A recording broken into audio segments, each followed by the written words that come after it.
ఇంత కసుగు ఉన్న వ్యక్తికి, ఇంత పౌరుషం ఉన్న వ్యక్తికి ఒక ఆడపిల్ల పుట్టింది. ఆ పిల్ల పెద్దదైంది, పెళ్ళిడికి వచ్చేసింది, పెళ్లి చేసే వయసు వచ్చేసింది. మంచి తండ్రి అండి, పోరాట యోధుడే కాదు, పరాక్రమశాలే కాదు, ఒక కూతురికి చక్కటి తండ్రి కూడా. వయసు వచ్చే సమయానికి పెళ్ళి చేయాలని కన్ఫర్మ్ అయ్యాడు. మంచి తండ్రి. ఉత్తమ తండ్రులు బిడ్డకు వయసు వచ్చే సమయానికి సంబంధాలు చూడాలి, వాళ్ళకి కావాల్సిన పరిస్థితులు అనుకూలపరచాలి. కొంతమంది ఉంటారు తినేసి ట్యాంకుల పెంచి తిరగడం తప్ప ఆ కుర్రోడేంటి, ఆ పిల్లేంటి, పరిస్థితులు ఏంటి, భవిష్యత్తు ఏంటి, మనకి ఏదన్నా జరగకూడని జరిగితే రేపు పొద్దున్న వాళ్ళ సంగతి ఏంటి, ఇదేం అవసరం లేదు. కక్క మొక్క డొక్కుంటే చాలు ఆ రోజుకి, అంతే. బాధ్యతలు ఉన్నాయా? ఏమన్నా బాధ్యతలు కనబడుతున్నాయా? ముదిరిపోయి పెళ్ళిళ్ళు అవ్వకున్న వాళ్ళు ఉన్నారండి. ఈ తండ్రులకి తిరాలేక ముదిరిపోయారు, తెలుసా? ముదిరిపోయి పెళ్ళిళ్ళకి ఎందుకో కేవలం తండ్రుల యొక్క అసమాన్యత, వాళ్ళ బద్ధకం. కూతుర్లకి పెళ్ళిళ్ళకి ఈరోజు ఎటుపోవాలో తెలియక పార్ట్ టైం ఉద్యోగాలు చేసుకుని పోతున్నారు. ఏమ్మా ఎందుకమ్మా పెళ్లి చేసుకుంటే, మా నాన్న చేయాల్సిన టైంలో చేయలేదని, వయసు దాటిపోయింది, మా నాన్న అప్పులు తీర్చడానికే మా ఉద్యోగాలు, మా వయసు అంతా అయిపోయింది, ఇంకెందుకు లేండని ఆ పెళ్ళని కన్నీళ్ళు మింగుకున్న చెల్లెలు నాకు తెలుసు. జీవితం అంతా కుటుంబంలో సరి అయిన పాత్ర పోషించలేని భయంకరమైన బద్ధకస్తులైన చెడు అలవాట్లున్న తల్లిదండ్రులు చేసిన పనులకి బలైపోయిన బిడ్డల జీవితాలు మాకు తెలుసు. ఈ తండ్రి అలాంటోడు కాదు. కూతురికి వయసు వచ్చే సమయానికి కూతురికి పెళ్లి చేయాలనుకోండి. ఎలాంటి పెళ్ళి? ఇంకా నా కూతురి కింద కాలెట్టకుండా తిరగకూడదు, కాలెట్టకుండా చక్కగా తిరగాలి, ఇంట్లో కూడా బైక్ వేసుకుని తిరగాలనుకున్నాడా? నా కూతురు ఎలా తిరగాలి? నెలకి ₹1,00,000 తేవాలి, ఎన్ఆర్ఐ అన్నాడా? నా కూతురికి ఎలాంటి సంబంధం ఉండాలి, ఎలాంటి సంబంధం ఉండాలి, ఎలాగుండాలి, హైట్ ఎంత ఉండాలి, లావ్ ఎంత ఉండాలి, కలర్ ఎంత ఉండాలి, మా క్యాస్ట్ ఉండాలి, కుర్రోడు చూసిన వెంటనే హీరోలా ఉండాలి. ఏం చూడలేదండి. ఏం చూసాడు చెప్పనా? నా పేరే ఫైటర్, నా పేరే పరాక్రమశాలి, నా అల్లుడు కూడా పరాక్రమశాలి అయితే నా పిల్లనిస్తానని ఫిక్స్ అయ్యాడు. అది మంచి తండ్రి అంటే గుర్తుపెట్టుకోండి. లచ్చిస్తాడా? 2 నీ పొందెత్తాడు. లచ్చిస్తాడు, 2 లక్షలు ఇస్తాడు కాదు, లైఫ్ ఇస్తాడు. దేవుడి కొరకు ప్రాణం ఇస్తాడు, దేవుడి కొరకు కసిగా నిలబడతాడు. అలాంటి అల్లుడు కావాలి, అలాంటి అల్లుడు కావాలి. ఎక్కడ ఎతకండి. దేవుడు అంటే పిచ్చెక్కిపోయిన అల్లుడు ఎక్కడ ఎతకండి. ఉన్నారా ఇలాంటి క్రైస్తవ తల్లిదండ్రులు ఈరోజు? ఉన్నారా?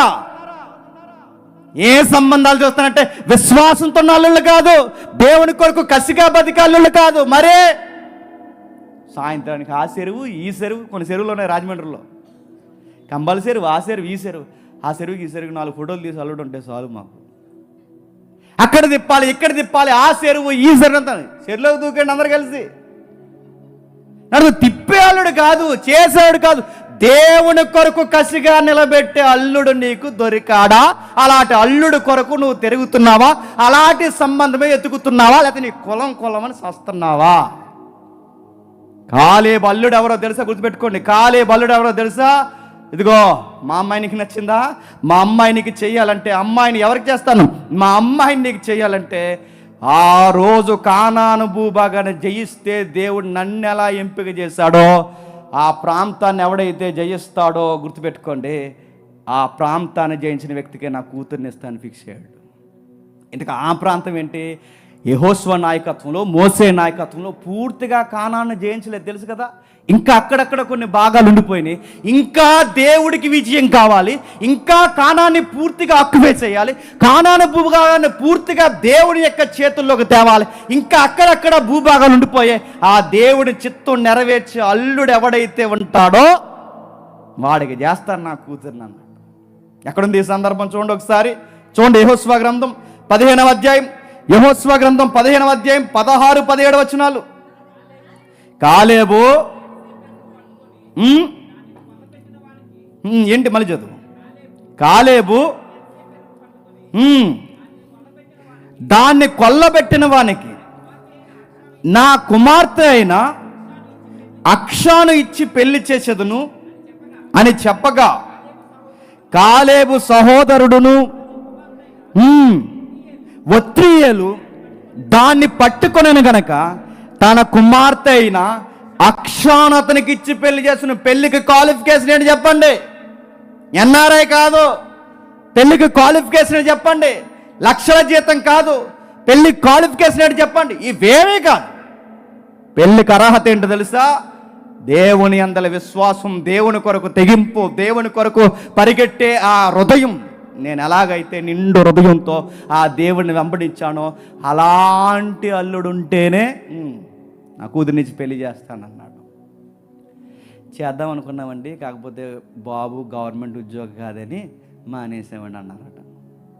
గవర్నమెంట్ ఉద్యోగం అయితే ఏంటి, ఫ్రీగా టికెట్ తీసుకోకుండా వెళ్ళిపోదామనా? ఇవో లెక్కలు ఉంటాయండి, అదో రోగం తెలుసా? గవర్నమెంట్ ఉద్యోగం అయితే బాగుండండి, అలాగైతే బాగుండండి, ఎలాగైతే. ఇవన్నీ మళ్ళీ చెప్తున్నానండి. అన్నిటికన్నా గొప్ప భాగ్యం ఏంటి తెలుసా? మీ అల్లుడు దేవుని కొరకు పరుగులెట్టగలడా? మీ అల్లుడు దేవుని చిత్తం నెరవేర్చే అల్లుడేనా? అలాంటి దేవుని బిడ్డలు మీ బిడ్డలకు దొరికితే మళ్ళీ చెప్తున్నాను, తడిగుడ్లు పొడిగుడ్లు కడుపు మీద వేసుకుని నిద్రపోండి ప్రశాంతంగా. అలాంటి అల్లుడు వచ్చాడు. ఎలా నిండుగా ఉంటారో అలా నిండుగా ఉండండి, ధైర్యంగా ఉండండి. దేవుని బిడ్డ వచ్చాడు మీకు. సంబంధాలు ఈరోజు ఎలా చూస్తున్నారంటే, ఎలా చూస్తున్నారు తెలుసు కదా? సంబంధాలు ఎలాంటి సంబంధాలు చూస్తారు ఈరోజు? చూడండి, విచిత్రమైన సంబంధాలు చూస్తున్నారు. క్రైస్తవులే. ఒక ఆయన అన్నాడట, బైబిల్ స్టడీ వచ్చినప్పుడు చెప్తాను, ఒక వినండి. పెళ్లి సంబంధం చూడండి పాస్టర్ గారు, పెళ్లి సంబంధమే చూడండి, చక్కటి అమ్మాయిని ఇచ్చి పెళ్లి చేద్దాం అనుకుంటున్నాం మావాడికి అన్నానట. కానీ మీరు క్యాస్ట్ వద్దంటారు, కానీ బైబిల్ ప్రకారం క్యాస్ట్ ప్రకారం మీరు పెళ్లి చేయాలి, నాకు తెలిసిన విషయం అన్నాడట. పాస్టర్ గారికి మతి లేదు, వాటర్ తాగేశాడు లీటర్. క్యాస్ట్ బైబిల్లో ఉందా? నాకు తెలియదా? మీకు తెలియపడాడు పాస్టర్ గారు, చెప్తాను చూడండి. అబ్రహాం గారు వాళ్ళ అబ్బాయికి ఇస్సాకుకి పెళ్లి చేయడానికి వెళ్ళినప్పుడు, అబ్రహాం గారు అబ్బాయి ఇస్సాకుకి పెళ్లి చేయడానికి వెళ్ళినప్పుడు అబ్రహాం గారు ఏం చెప్పారు? మన అమ్మాయినేగా చేయమన్నాడు.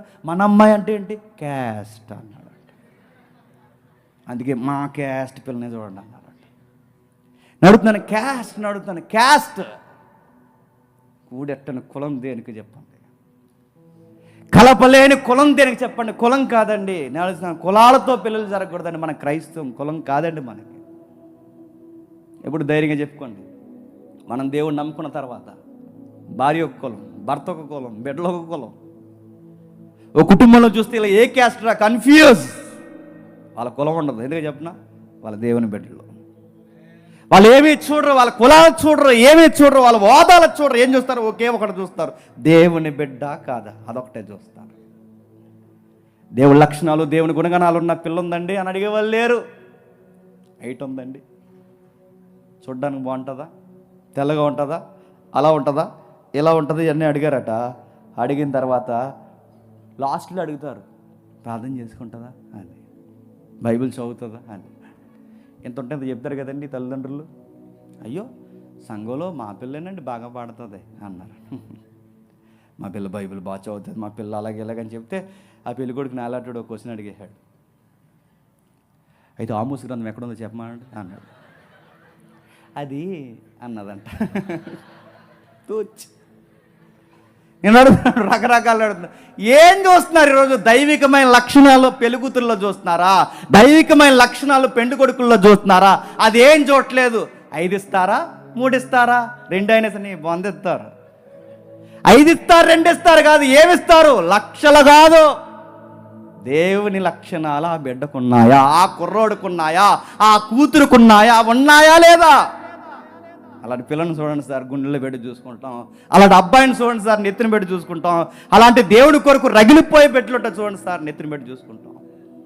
కాలేబు ఎంత నిజంగా అండి, కాలేబు స్టోరీ విచిత్రమైనది. ఒక అన్యుడు, ఇశ్రాయేలు కానివాడు, బయట నుంచి వచ్చిన వాడికి ఇంతగా సంతిక దేవుడు అన్నాడు. ఓరకం లేదు, నిండు మనసు. ఆ అబ్బాయి ఇంట్లో పెళ్లి జరిగినా, వాళ్ళ కూతురికి పెళ్లి చేసినా నా చిత్తం నెరవేరుతుందా లేదో చూస్తాడు. ఒక అడుగు బయటికి ఎట్టినా నా చిత్తం నెరవేరుతుందా లేదో చూస్తాడు. ఫైట్ చేసినా, ఏది చేసినా, భూభాగం మీద నిలబడినా కాలేబు యొక్క మనసు ఎప్పుడు ఇది యెహోవాకి ప్రీతికరమా కాదా అని చూస్తాడు. చివరికి కూతురికి పెళ్లి చేయాలన్నా, నా కూతురు కూడా యెహోవాను నాలాగే బలంగా నమ్మునోడైతే నా కూతురికి భర్త అవ్వాలి, నాకు అల్లుడు అవ్వాలన్నాడట. అలాంటి అల్లుళ్ళు కావాలి. ఈరోజు ఉన్నారా? ఈరోజు ఎలాంటి అల్లుళ్ళో చెప్పనా?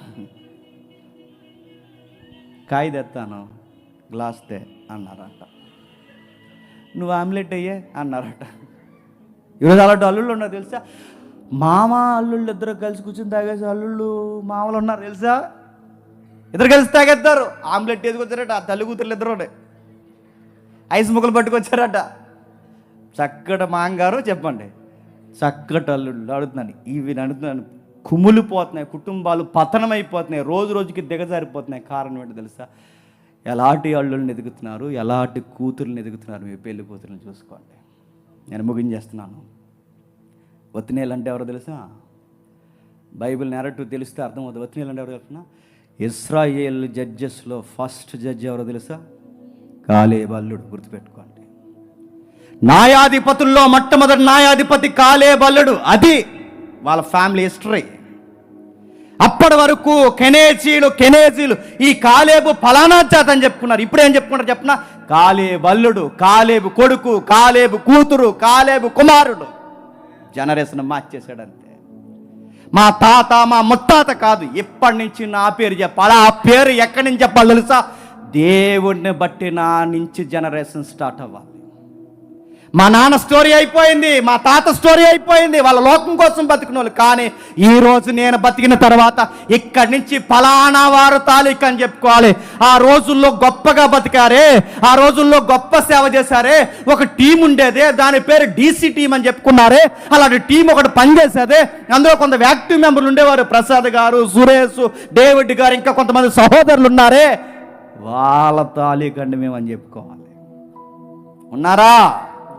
మీ ఊర్లో, మళ్ళీ చెప్తున్నాను, మీ ఊర్లో, మీ తరంలో, మీ కుటుంబంలో నీ నుంచి స్టోరీలు మారిపోవాలి అంటే జీవితాల్లో మార్చేసే స్టోరీలు మార్చేసేవాడు ఒకడు ఉన్నాడు. ఆయన పేరు పరలోకమందున్న దేవుడు, సైన్యాల అధిపతి యెహోవా.